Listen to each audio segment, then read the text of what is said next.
Hello everyone, welcome to my channel. আজ আপনাদের সাথে শেয়ার করব মায়াপুর ভ্রমণের একটা সুন্দর ব্লগ। গত 22শে ফেব্রুয়ারি আমি গিয়েছিলাম আমার পরিবারের সাথে মায়াপুরে। যেহেতু আর কয়েকদিন পরেই দোলযাত্রা, তাই এখন বর্তমানে কেমন আছে পরিস্থিতি সেটা জানার জন্যই আমরা মায়াপুরে গিয়েছিলাম। ভোর 6টার সময় আমরা বেরিয়েই পড়েছি মায়াপুরের উদ্দেশ্যে। বর্তমানে বনগাঁ থেকে কৃষ্ণনগর পর্যন্ত প্রায় অনেকগুলি ফ্লাইওভার তৈরি হয়ে গিয়েছে, যার জন্য সময় অনেকটা কম লাগছে আর রাস্তা খুব স্মুথ। राधे माँ तेरा नाम सबके दिलों में तेरा मधुम कृष्ण प्रेम की देवी तू भक्तों की सुख शांति तू वृंदावन में गूंजे तेरा नाम राधे राधे का मधुर गान माँ तेरी महिमा पार तेरे चरणों में सबका सारा राधा माँ की कृपा से हर दुख दूर हो जाए जीवन में खुशियाँ छाए तेरे नाम से सब सुधर जाए। এবারে আমরা প্রবেশ করে ফেলেছি মায়াপুর ধামের সেই রোডটিতে। এই রাস্তা বরাবর হেঁটে চলেছেন বহু মানুষ, তারা নগর পরিক্রমায় বেরিয়েছেন। এই মাসে তারা পায়ে হেঁটে নগর পরিক্রমা করেন। এখন আমরা চলে এসেছি এই সুন্দর মন্দিরটিতে।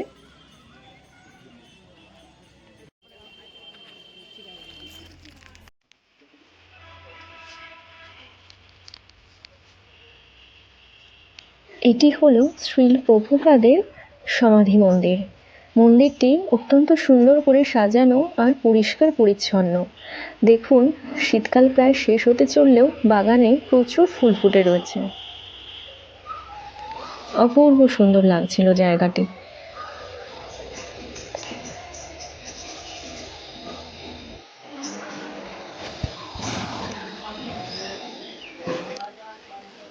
এই মন্দিরের পাশেই রয়েছে দুটি কুণ্ড, একটি হলো শ্যামকুণ্ড আর একটি রাধাকুণ্ড। প্রথমে আমরা চলে এসেছি শ্যামকুণ্ডে। এখানে মাছের জন্য খাবার পাওয়া যায়, আপনারা চাইলে খাবার কিনে মাছকে খাওয়াতে পারেন।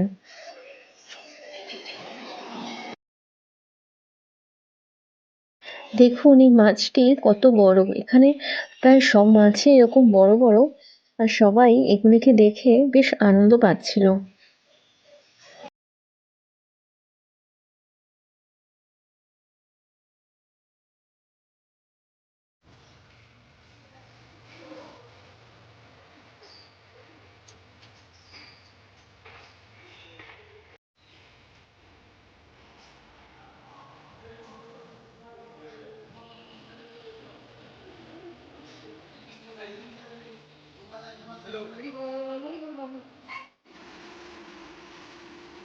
আবারও মন্দিরটিতে পরিক্রমা করতে করতে আমরা চলে এসেছি এই জায়গাটিতে। এখানে একটি তমাল বৃক্ষ রয়েছে, যা অতি প্রাচীন। তমাল বৃক্ষকে প্রণাম জানিয়ে আমরা চলে এসেছি রাধাকুণ্ডে। রাধাকুণ্ডে এসেও মাছের জন্য খাবার কিনে আমরা মাছকে দিতে থাকলাম, আর এখানেও প্রচুর ভিড় আছে।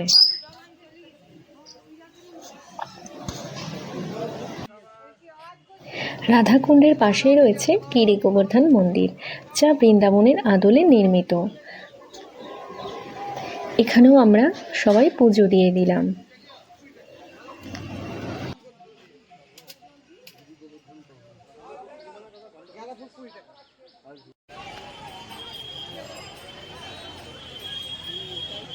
এখন আমরা চলে এসেছি মহাপ্রভুর জন্মস্থানে। এই মহাপ্রভুর জন্মস্থানটি মায়াপুরেই রয়েছে, যদিও মনে করা হয় নবদ্বীপে আরও একটি জন্মস্থান রয়েছে। তা নিয়ে এখানকার বাসিন্দাদের মত পার্থক্য রয়েছে অনেক। তবে আমরা এখানে এসে একটি নিমবৃক্ষ দেখতে পেয়েছি এবং সেটিতে প্রণাম জানালাম। ভিতরে সবাই এখানে কীর্তন করছিল আর খুব আনন্দ করছিল। তার পাশেই রয়েছে ক্ষেত্রগোপাল শিবের মন্দির, এখানেও আমরা একটু পুজো করে নিলাম। তারপর আমরা সকালে ব্রেকফাস্ট সেরে নিলাম সকলে মিলে। যেহেতু আমরা অনেক ভোরেই বেরিয়েছি, এখন আমাদের খিদে পেয়ে গিয়েছে। এবার আমরা চলে এসেছি মায়াপুর টেম্পলের একদম কাছে। সেখানে আমরা প্রবেশ করলাম, করার পরেই দেখেছি প্রচুর ভিড়। তাই আমরা প্রথমেই ঠিক করলাম দুপুরে প্রসাদের জন্য লাইনে দাঁড়িয়ে পড়ব। যেহেতু সামনে দোলযাত্রা, তাই এখানে সমস্ত কুপনের কাউন্টারগুলি বন্ধ রয়েছে, শুধুমাত্র একটি খোলা, যেটি হলো সুলভ প্রসাদের যেই লাইনটা, সেই লাইনটা। এখানে টিকিটের মূল্য রয়েছে 50 টাকা। 70 বা 120 টাকার যে টিকিটটি, সেটা এখন আর দেওয়া হচ্ছে না, এই কটা দিন দেওয়া হবে না, কারণ এখানে স্টাফ কম আছে, সকলেই নগর পরিক্রমা করছেন বলে। টিকিট কাটার পরে আমরা মন্দিরের ভিতরে প্রবেশ করছি।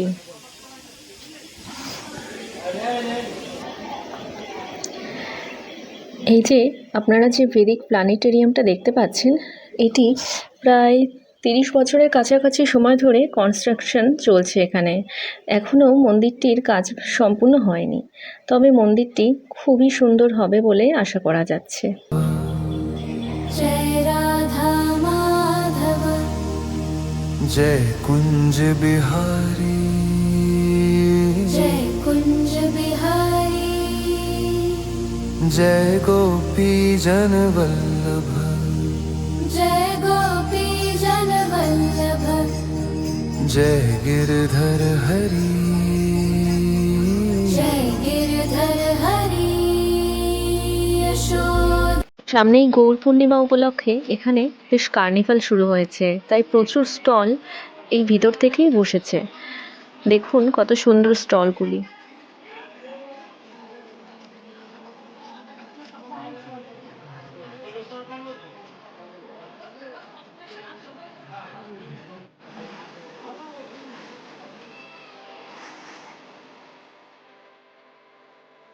মায়াপুরে আজকে প্রচুর ভিড় হয়েছিল, এত ভিড় আমরা কোনো সময় দেখিনি বললেই চলে।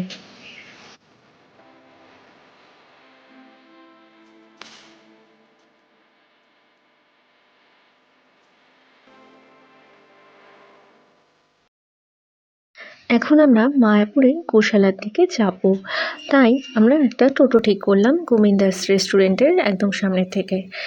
আমাদের মাথা পিছু টোটো ভাড়া নিয়েছিল 10 টাকা করে।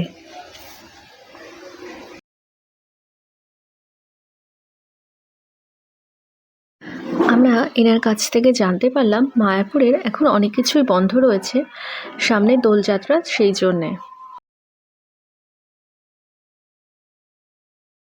নিত্যানন্দ কুটিরের সামনেই যে মাঠটি রয়েছে, এখানে প্রচুর উনুন তৈরি করা হয়েছে দোলযাত্রায় রান্নাবান্না করার জন্যে। কথা বলতে বলতে আমরা চলে এসেছি গোশালার একদম সামনে। এখন আমরা গোশালায় প্রবেশ করব।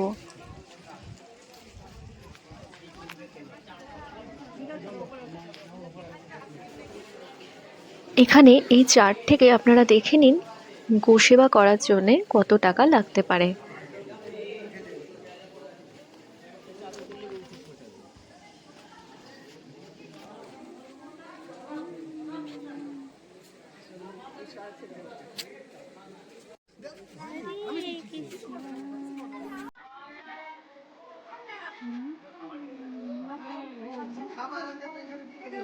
এই প্রত্যেকটি গোমাতার একটা করে সুন্দর সুন্দর নাম রয়েছে।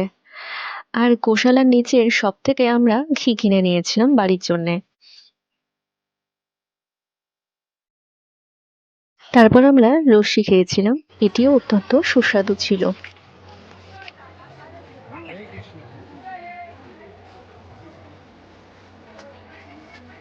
প্রায় 30 মিনিট রেস্ট করার পরে আমরা খাবারের লাইনে দাঁড়িয়ে পড়ব।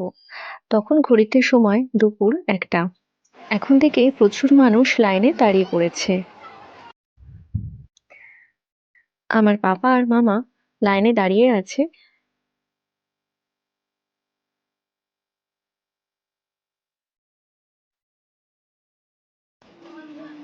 গোপালের জন্য এই সুন্দর ড্রেসটি আমরা কিনে নিয়েছি। তারপর কিছু তুলসীর মালা আর ঠাকুরের কিছু জিনিস কিনে আমরা আবারও এখানে বসে পড়লাম। এখানে আমাদের মতো প্রায় অনেকেই বসে রয়েছে।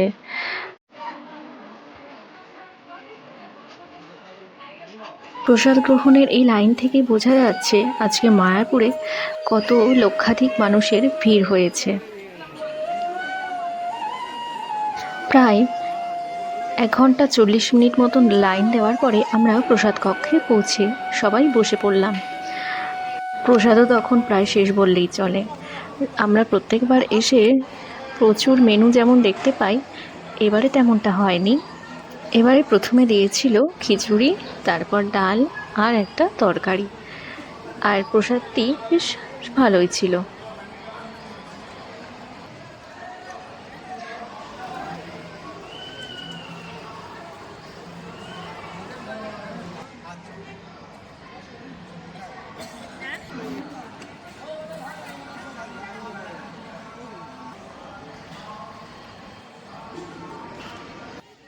প্রসাদ গ্রহণ করার পরে আমরা এখন চলে যাব গঙ্গা ঘাটে। এখন বিকেল প্রায় 4টে বেজে গিয়েছে। আমরা সবাই একটা টোটোয় করে গঙ্গার ঘাটের উদ্দেশ্যে রওনা দেব।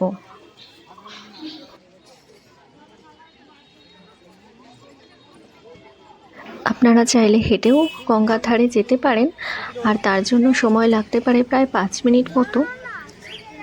আমাদের টোটো ভাড়া লেগেছিল মাথাপিছু 10 টাকা করে গঙ্গার ঘাটের উদ্দেশ্যে যাওয়ার জন্যে। দেখতে দেখতে আমরা গঙ্গার ঘাটের একদম সামনে চলে এসেছি।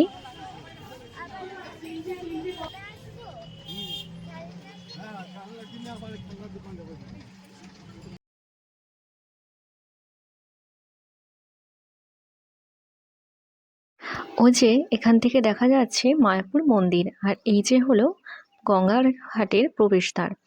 আমরা প্রবেশ করলাম।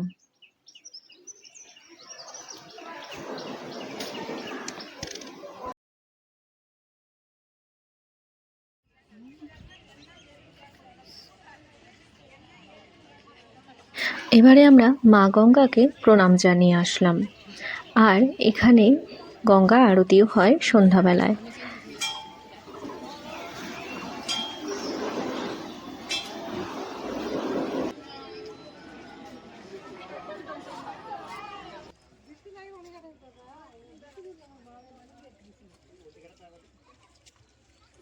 অপূর্ব সুন্দর লাগছিল এই জায়গাটি। আমরা ফেরার পথে একটুখানি ছোলা মাখা খেয়েছিলাম, বেশ টেস্টি ছিল। আর এখানকার সব খাবারই ভেজ। এটা হলো শ্রীল প্রভুপাদের মিউজিয়াম। এই মিউজিয়ামটি ওপেন হয় বিকেল 3:30 থেকে। আর এখানে এই সুন্দর জলের ফোয়ারাটি আমার বেশ প্রিয়।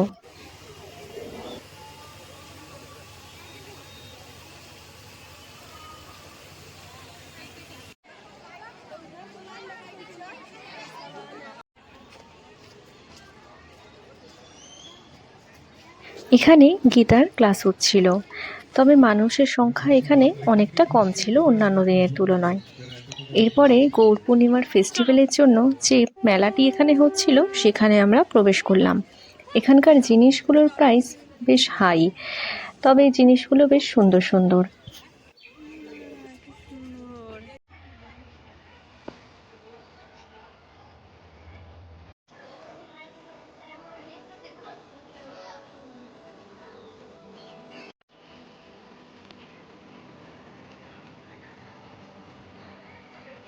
এখানে প্রচুর ফুল ফুটেছিল, যা দেখে আমার মন একদম জুড়িয়ে গিয়েছিল।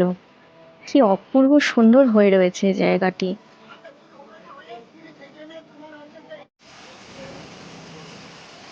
মায়াপুরের এই জলের ফোয়ারাটির কাছে আসতে আমার ছোট থেকেই অনেক ভালো লাগে।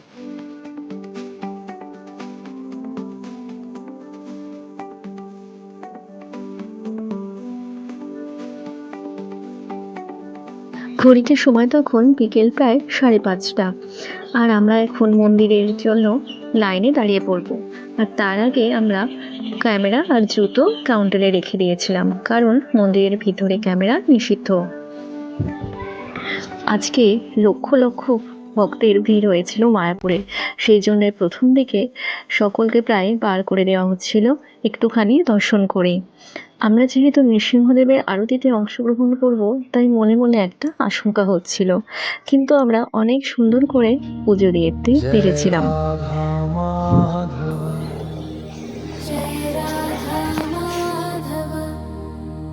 जय कुंज बिहारी, जय कुंज बिहारी, जय गोपी जन वल्लभ, जय गोपी जन वल्लभ, जय गिरधर हरि, जय गिरधर हरि, यशोदानंदन, यशोदानंदन, यशोदानंदन, ब्रज जन रंजन। এরপর আমরা আমাদের প্রসাদটি কালেক্ট করে প্রায় 8টার সময় বেরিয়ে পড়েছিলাম মন্দিরের থেকে। আমাদের প্রসাদের এই ব্যাগের মধ্যে দেখুন কি কি দেওয়া ছিল।